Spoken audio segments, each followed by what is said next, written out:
Okay, Shalom Ubracha. It's obviously emotional after the tragedy in Meron, and the world already is sad because of what happened.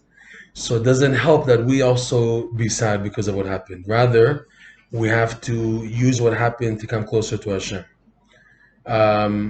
What I mean is, if you look at life, you'll see the major thing that weighs a person down, his health, his advancement, anything, is his lack of simcha. It's pretty clear.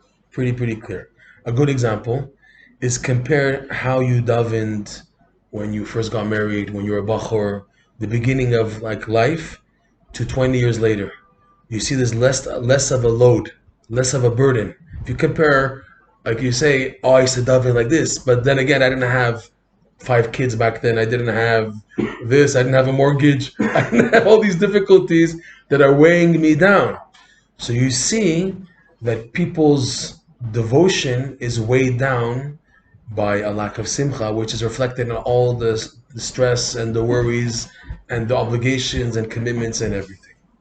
So it got to me big time with what happened, that it's not enough already that we have a difficult time serving Hashem.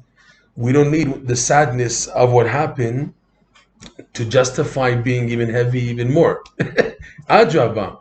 If this happened now, I have to work more than ever before, more than ever to be besimcha.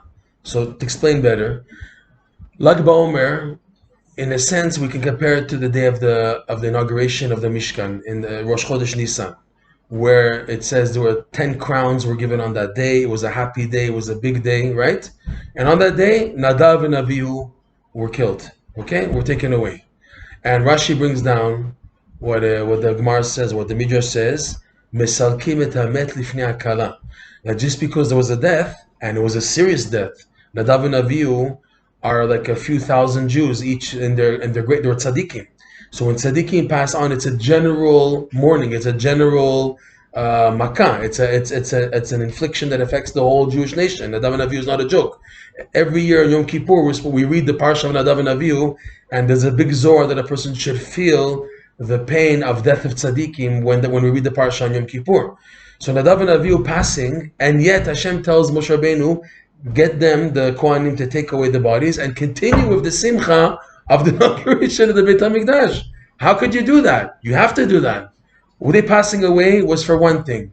V'nigdashti במכובדיי, right? ונקדשתי בכבודי. ונתקדשתי או נתקדשתי? ונקדש בכבודי. I'll be sanctified with those who are my מכובדיי, Hashem says, right? Those who are honored. This is sanctifying Hashem's name, especially these people who passed away were not wicked people. These were all special. We're hearing stories now of these 45 who passed away, that they're all tzaddikim, amazing stories. This boy, Nachman Kirschbaum, 15 years old, they say about him, he finished the whole Shas. Before 15, he finished the entire Talmud. Okay, that's why I just heard from my son. He's in his yeshiva. He's a bochar in his yeshiva. They're revealing things about this boy that are not normal. You see that these were tzaddikim. So if that's the case, it's for sure, like the Gemara says, the Midrash, the Zohar, that's a kapara. When these things happen, it's for sure a kapara to prevent much worse things happening. So if that's the case, we for sure have to be happy that we're giving thanks to Hashem, that we're alive and not much worse. We mourn over that, yes, but it doesn't mean we have to be sad. So it's a test. So because of that, I felt we have to, Min Hashamayim, this happened the same time we're starting a new lesson now. This lesson is so timing with what happened. This lesson is 24. And in 24, it's a very, very deep lesson. It's very, very high, very deep. But the practical application that comes out is so good and so strong. Rav Nosson writes, at least maybe I would say 50, 60 pages on this lesson. And 2 discourses in Likutei Halachot, he goes on and on and on onto the power of simcha. And on another topic, which is the idea of a ma'akev, of having a restriction, knowing when not to advance, when to restrict and to take it easy and not to go all the way so you don't get burnt. So let's go a little into this topic of simcha that's going to be discussed in this lesson. He says in this lesson, Rabbi Nachman, that by doing mitzvot b'simcha, you mamash activate all the worlds. It's like a rope that starts shaking from the bottom all the way up to the highest, highest level possible. And Rav Nosson says, you may think, this applies. Oh, I just noticed this. You might think that this applies only to big tzaddikim, and he says this is for every Jew at their level. And Rav Nosson Likutei Halachot and Hoda Avav, he stresses this point. He says, you think you are as you are, and you always find excuses why you're not serving Hashem. If I was able to wake up on time, I would have davened better. If I was able to daven with my minyan, I'd be able to daven better. If I was able to this, I was a person always giving himself excuses why he's out of it, and to accept it and to be sad and, okay, let's just get on with it. Rav Nosson says, no. Hashem sent you in your situation that you're in order for you to be besimcha in that situation. The only way to get out of that situation and to fix the situation is if you're besimcha in that situation. He says something very deep. This is probably one of the biggest places where Rav Nosson shows how he's a master psychologist. He beats everybody, throws everyone on the side. Okay? He says that simcha is not just a patch, to give you chizik to continue going. It's in it, the solution itself. The solution of the difficulty you're going through is found in simcha. You have to find every means to be b'simcha right now. And if you tap into that simcha, you will resolve the situation. There's a famous story I like telling over and over and over again, which illustrates this on a nice level, and it just shows you how it works. There's a famous story of Rav Zusha and Rav Elimelech of Lezhensk, where there was a time in their life, it's known that they have the self-imposed galut. They were traveling incognito, unrecognized, no one knew them. They're going from village to village in many countries, mainly the Ukraine. And they arrived in one village that there was a night curfew, that everyone had to be in their homes by like a certain hour. And Rav Elimelech and Zusha, they arrived too late. They arrived into the city, but they couldn't find lodgings until after the time.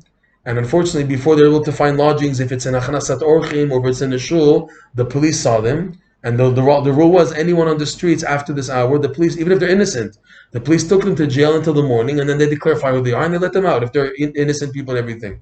But the jails in the Ukraine, everybody's together. The real criminals and the people they take at night, they put them in the same cells, okay?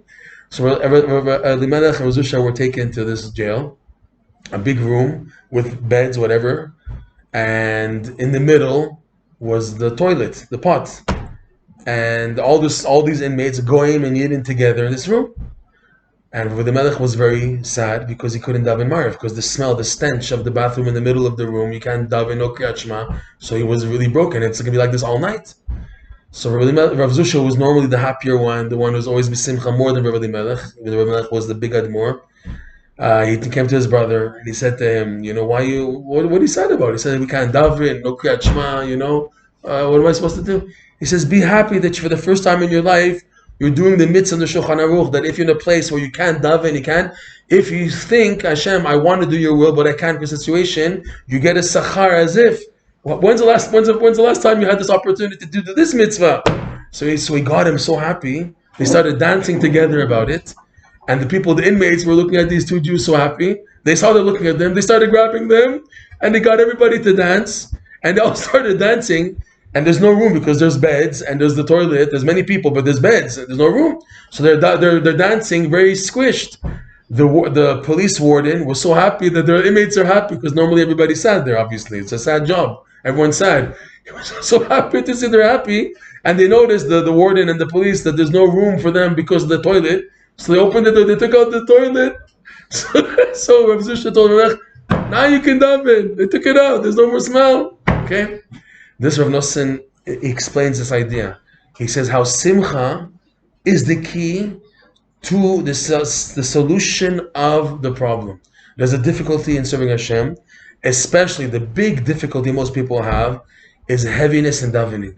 Heaviness and out of it and lack of concentration and just doing things because I have to do it. Because davening is very frequent. It's every day, 3 times a day. And most people, they already have given up on davening because they're out of it. They don't feel a connection and it's so heavy. And they feel like the davening is way up there and all the way down here. So we just do it as if. And that's it. And most people, they've given up. So they daven fast. They daven quickly and everything. And Rav Nosson is saying here, if you work on being b'simcha, the simcha itself will open to you the light of whatever you have to do now. So you ask yourself, why did Hashem put me in this situation? Why is it that you put Hashem makes you get up late for already 10 years? You're getting up late. You can't wake up on time, and you have this obstacle. Hashem is trying to tell you something. What? You're looking elsewhere. The person, while he's davening, is saying, "Okay, I can't wait to get to my Gemara already. I can't wait to get to my rest of the day. I can't wait to start the day already." When does the person's day start? After davening. And no, in Judaism, the day starts as soon as you wake up. Modani, it's when the day starts. But by most people, their day starts after they take off their tefillin. Phew, now I got that burden taken care of. Now I can go to my life. And that's the problem here. Here, Rav Nosson says, if you're besimcha, the simcha will show you such a light. He says, up to the Or Ein Sof.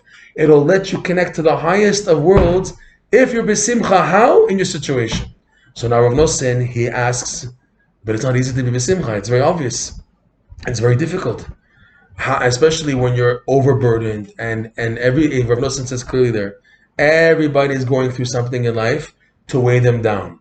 If it's chinuch, children, if it's health, if it's parnose, if it's failures and confusions in serving Hashem, everyone has something to bring them down. And the bringing it down basically means there's a lack of simcha. There's atzvut, more atzvut than lack of simcha. That's what it is. In other words, the barometer that's going to affect my service of Hashem is the simcha. The cause are various items, but the result is that it's taking away from my simcha. I can't be.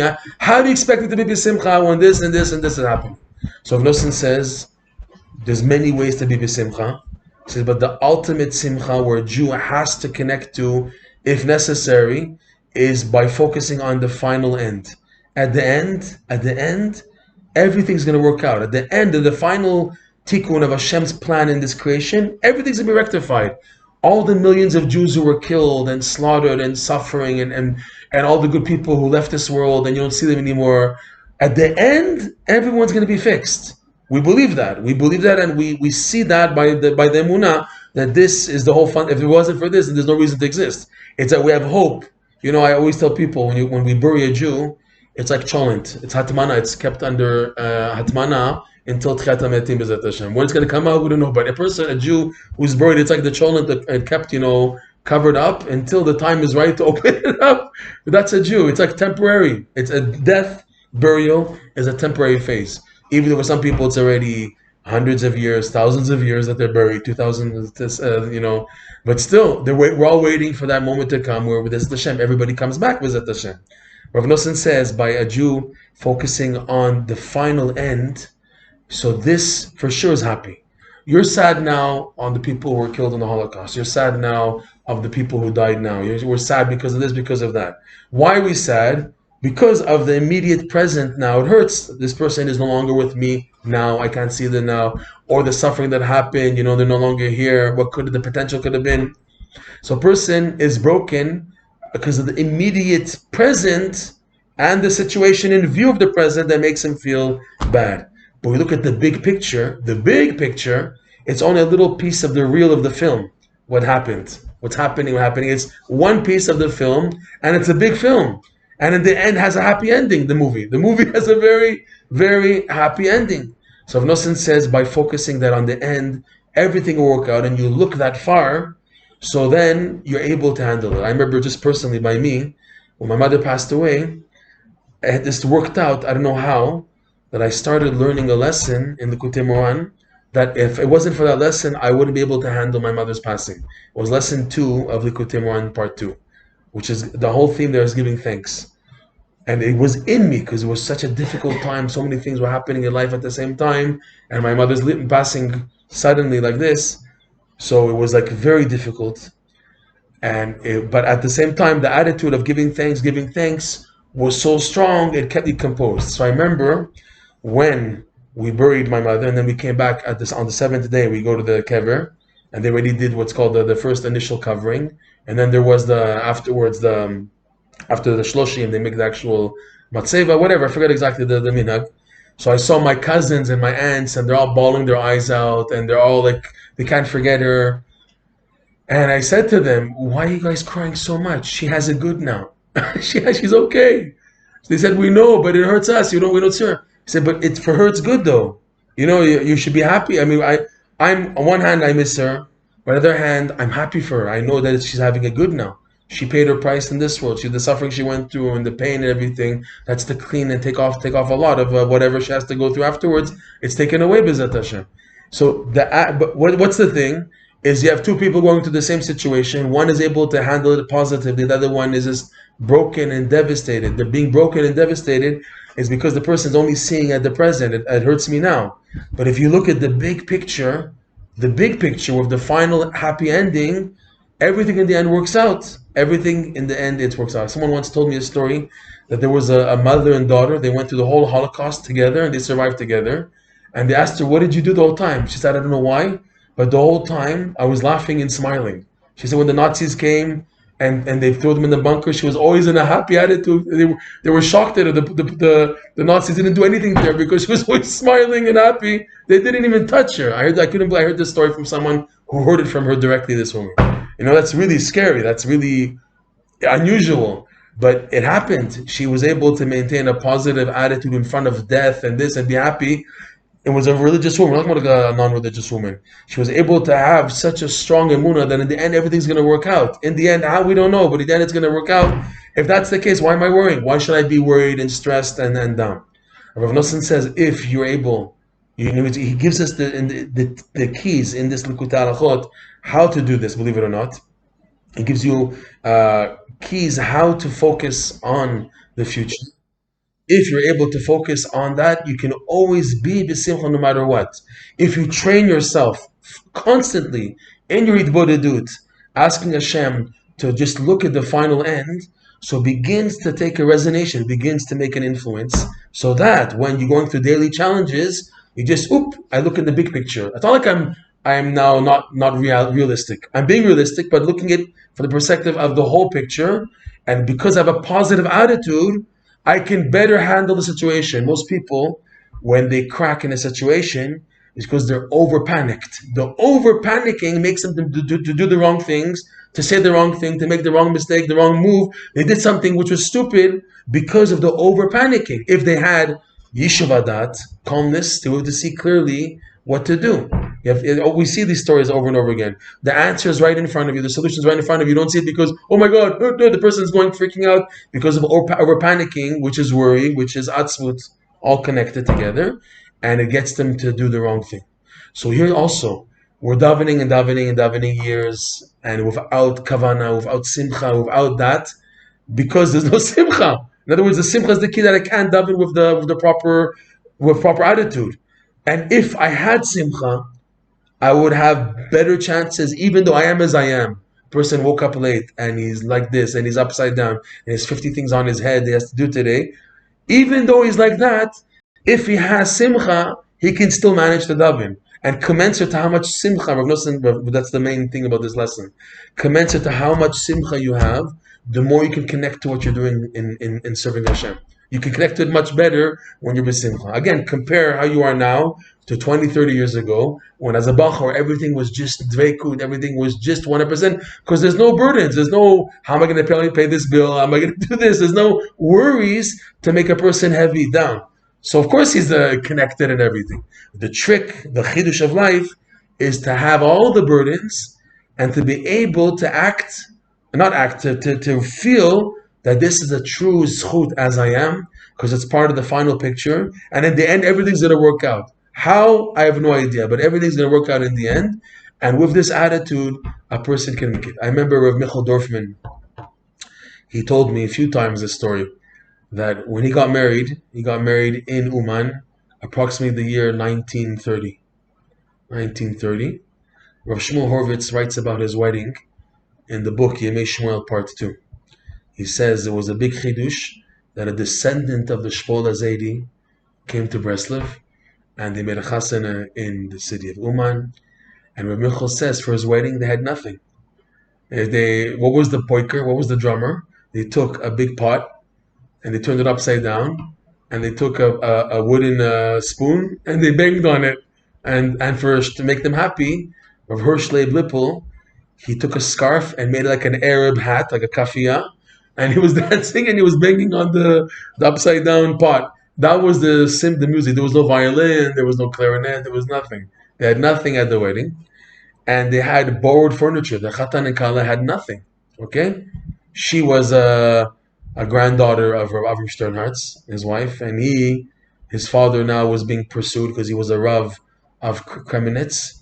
And when the Nazis came, they made him dig his grave and they buried him alive. His father, Rav Michel's father. He was when the Nazis came, so he was being hounded by the communists until the Nazis, and then so he couldn't come to the wedding and he wasn't involved. What they had for sure money they didn't have. So Rav Michal said that all the furniture was borrowed. So they had borrowed furniture for the Sheva Brachot. But after the Sheva Brachot, the people needed their furniture back. He said someone gave them a table, someone, and that was like their bed. Also, they slept on the he slept on the table. They had a couch, a little one seater couch, and everything. So he told me like this. He said he remembers when now the people, his Hirsch Lippel also lent him one of the furnitures. When they asked back the furniture, he remembers asking himself, "How is Hashem going to get me out of this?" In other words, he was calm. He said, "How is Hashem going to get me out of this?" So he said he doesn't remember what happened, but he knows that he got out of it in the end. But he said it with such calm. Like he said, he was saying it, and in telling it over, he was making us feel that he had calmness when he said it back then when he just got married. Let's see how Hashem's gonna get us out of this mess now, without worry, with just pure emuna and bitachon and simcha. And he said in the end we got out of it. How? He doesn't know, but they got out of the situation. So this is the main theme of this lesson, and it's understood. This lesson is very deep, very. The deep is not the word. You compare all the lessons Likutei Moharan up to 24, you see it's in a different ballgame. It's in a different world. When Rabbeinu gave over this lesson, Rav Nosson said it was on a summer Shabbat Friday night, and it was unexpected because it wasn't. Rabbeinu had fixed times when he spoke to the Hasidim, 6 times. 3 we know, that's Rosh Hashanah, Shabbat Chanukah, and Shavuot, and 3 other times that he would go traveling to his Hasidim, Shabbat Shira, Shabbat Nachamu, and another Shabbos. Those were fixed times when Rabbeinu spoke. This Shabbat happened to be an unexpected time, that unexpectedly many Hasidim came to be by the Rebbe, and he was a bit upset. Rabbeinu, he said, "Well, you're making your own Chagim. You're trying to make me like another Rebbe, that you have now your own festivals and everything. That you come to me when you want like that."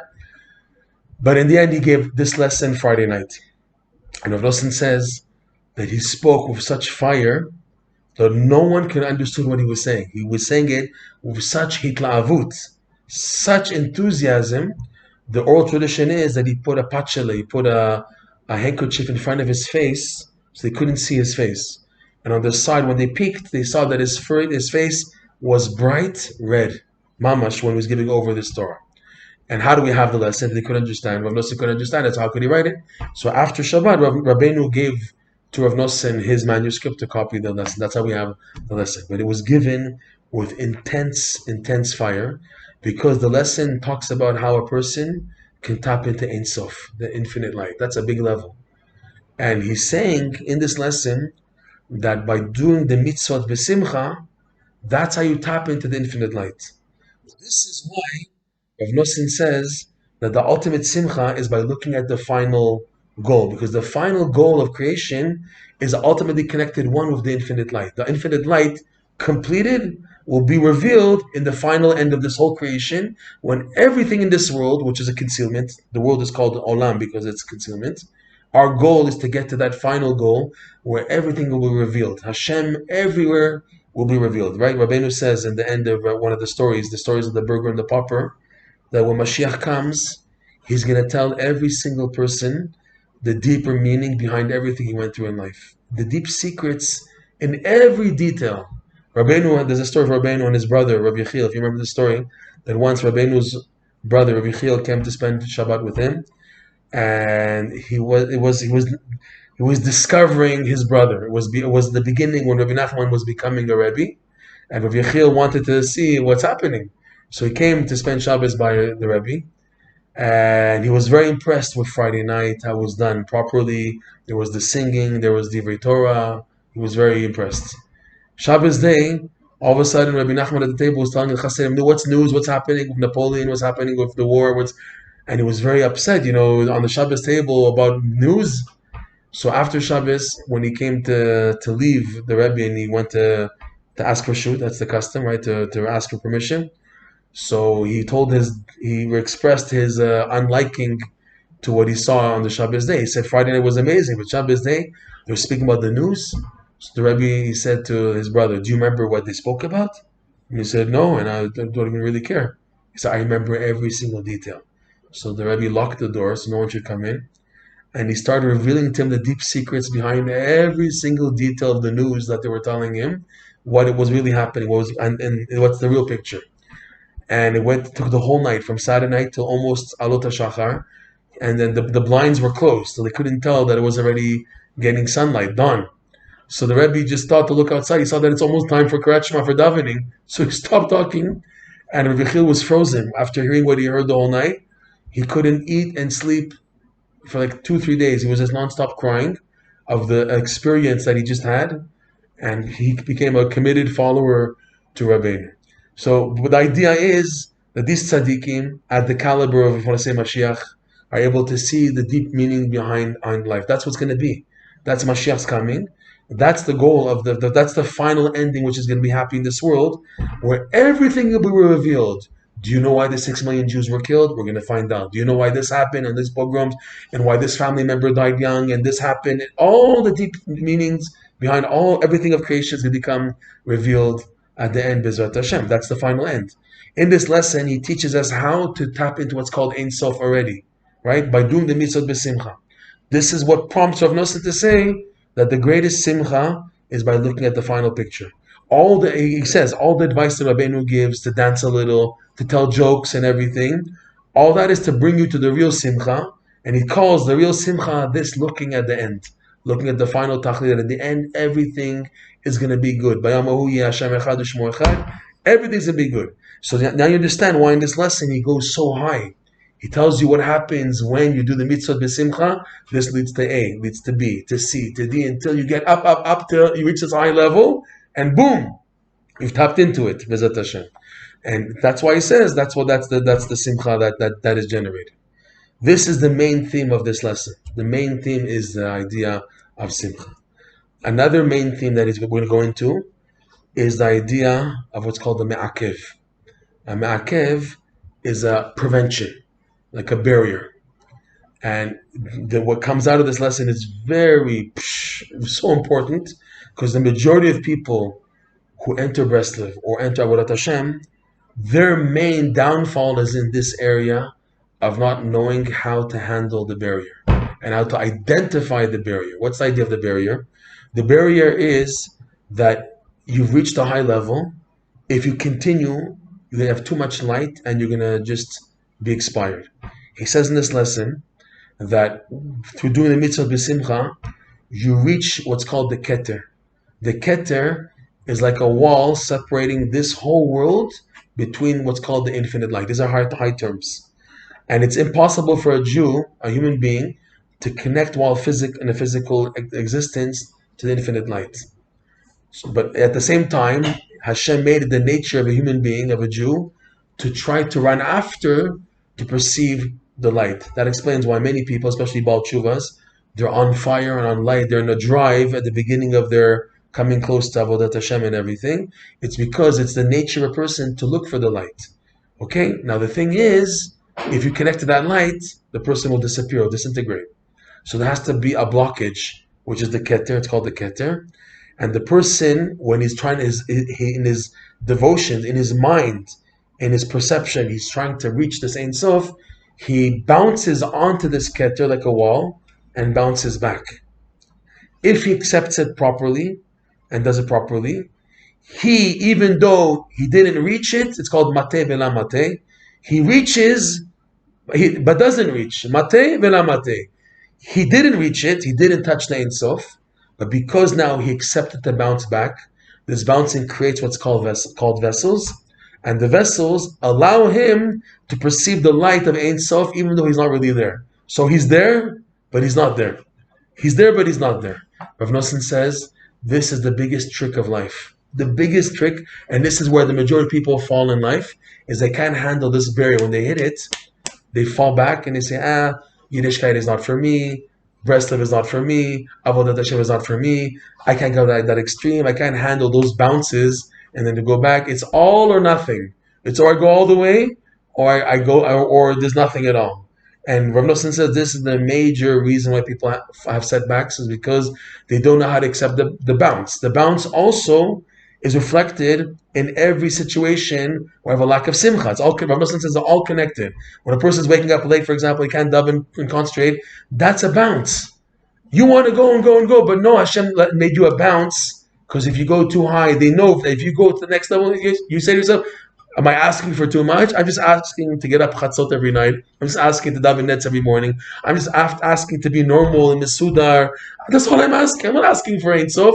They say in heaven, that is your Ein Sof. We know you, that if we give you that already, it's going to be already Ein Sof at your level. Because each person that has, commensurate to his level, what's called Ein Sof. You have a little guy who grew up in Alaska. For him to learn already, Gemara is like Ein Sof at that level. The guy in New York who was learning Gemara since the age of 7, for him, Kabbalah is already Ein Sof. Each person has a level which is too much light. That's what we call infinite light. It's like unlimited. It's unclosed. It's just exposed with no limitations, and a person can burn out from that. Each person has also his own, Rav Nosson says, a different level of Ein Sof. The majority of people fall because of that. So going back to what we said, when a person has a barrier, which is reflected in the setbacks in life, and setbacks in Avodat Hashem, his job is to be besimcha. And the simcha creates the vessels to then perceive the light of the infinite light. Even though I am as I am, I'm trying to be a good Jew, but I have setbacks. And I admit that I have setbacks. And I admit that I'm not 100%. You still maintaining simcha, even though you're in a b'diavad situation, a sha'at dachak situation, a not the chatchila situation, yet you're still able to maintain such a simcha as if you won the jackpot, you won the lottery, that enables you to tap into the light of Ein Sof. Unbelievable, okay? This is not to be confused with what we spoke about once. These people who learn Kabbalah and learn deep things, and they're immoral. We spoke about this, like Jacob Frank and the Shabtai Tzvi, that they assume that you can learn the deep things of the Torah, and your actions are bad. So here, they're justifying doing bad, and at the same time learning these things. We're not talking about someone who's trying to be well, to be a good person, and he has setbacks, and he's doing the best in every situation. They give such a person a gift that if he's able to be simcha as if nothing happened, as if the greatest thing is he woke up late and he's davening like the same, like the person who woke up nets and he's davening, for him it's so much besimcha. They give him the light of the Ein Sof. He earns it because he's able to show that he accepts the barrier. This is a big test for probably everyone. Rav Nosson goes into this. There's also a psychology. This is major psychology of how a Jew is, and why people are not happy is because of this. They can't accept the me'akev. The me'akev is so hard for them to swallow it. I want to advance. Let me learn. Let me just, all I want to do is to learn Daf Yomi. It's such a big thing, that's Daf Yomi. They say in heaven, yes. Because we know you're so sensitive, we allow you to do Daf Yomi.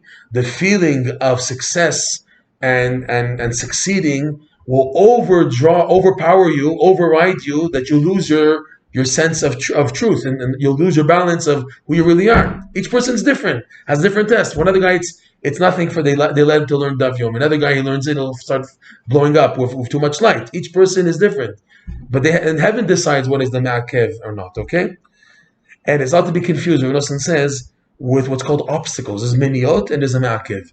Obstacles to travel to a tzaddik, for example. So a Jew knows he has to break the obstacles. Okay? Rav Nosson says the big difficulty in life, another one, is how do you discern between a ma'akev, where I am supposed to accept to go back, and an obstacle where I'm supposed to fight the obstacle.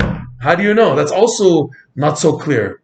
There's some people, they go crazy and overboard. No, we have to do this, we have to do this, we have to do this. They go crazy, and then you see they lost out. They borrowed $10,000 to do this and that, and they lost everything, and nothing good came out of it. And they also feel upset because of that, right? How do you know to discern if the obstacle is a miniyah or a ma'akev? Rav Nosson also goes into that. We're going to see. That's also a lot of davening, to know what the message is. If Hashem is telling you, hey, take it easy. We know you, and this is a message to stay back because this is what's going to help you to go backwards. Or, no, keep on going. You have to continue. You have to get there. You have to do your best. I had to test this like Bomer. I planned to daven Shacharit Netz in Meron. I woke up at midnight in order to be able to daven Netz in Meron and spend the whole morning there. That's what I normally do. And here it's Fridays. Okay, so Friday morning is dancing and happy by Rabbi Shimon Bar Yochai. That was my goal. Okay, so I wake up with the bad news and I'm told by everybody, there's no buses. You're wasting your time. So I figure I have money in my pocket. The maximum, I mean, I can stop now what they're telling me, the rumors, or or to do something. So I figured, let me try. So I started walking to a bus stop that I knew there were buses to Meron and Sahal, right? And I see a taxi. I said, can you take me to that bus stop? He said, I'm telling you, there's nobody there. I'll take you, and I'll charge you overcharge because it's like 2 in the morning, but you're wasting your time.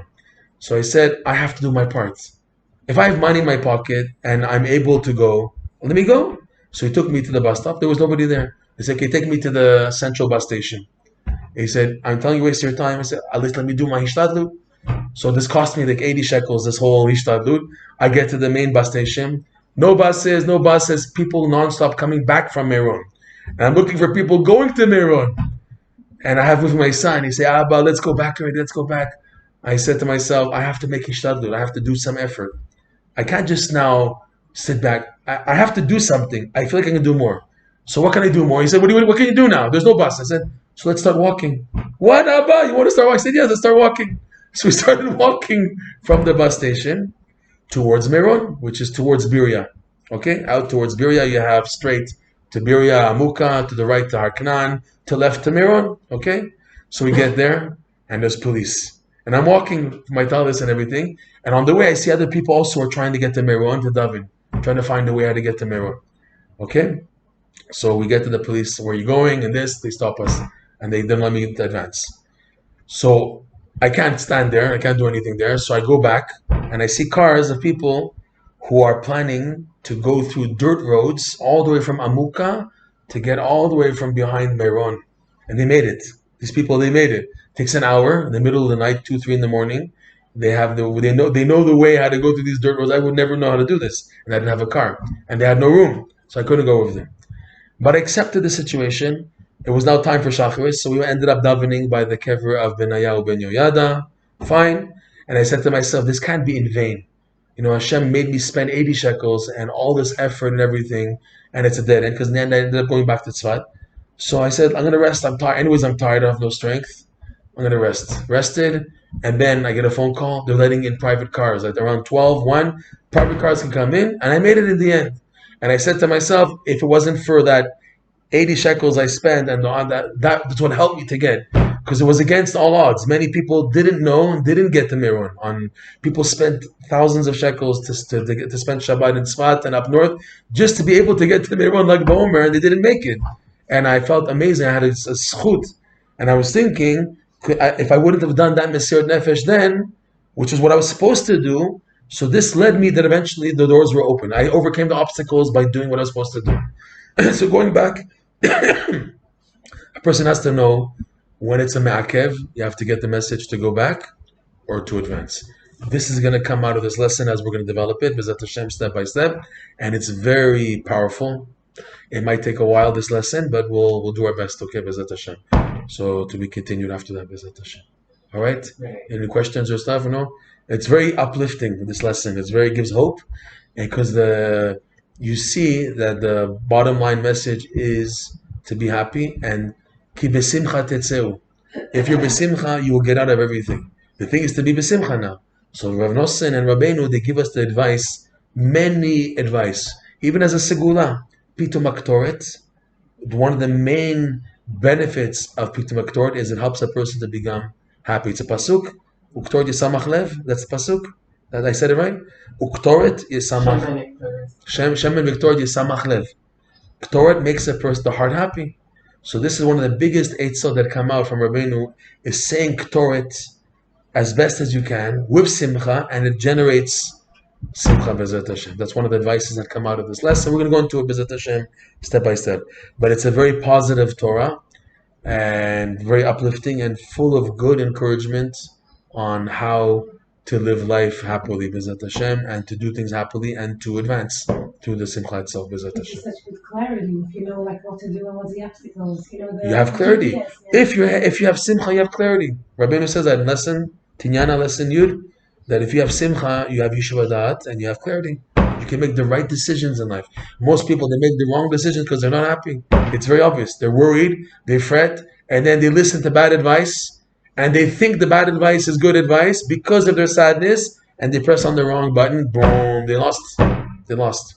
So we have to, B'ezrat Hashem, do our best to be besimcha and positive, B'ezrat Hashem, no matter what happens in life. All right, Chazak.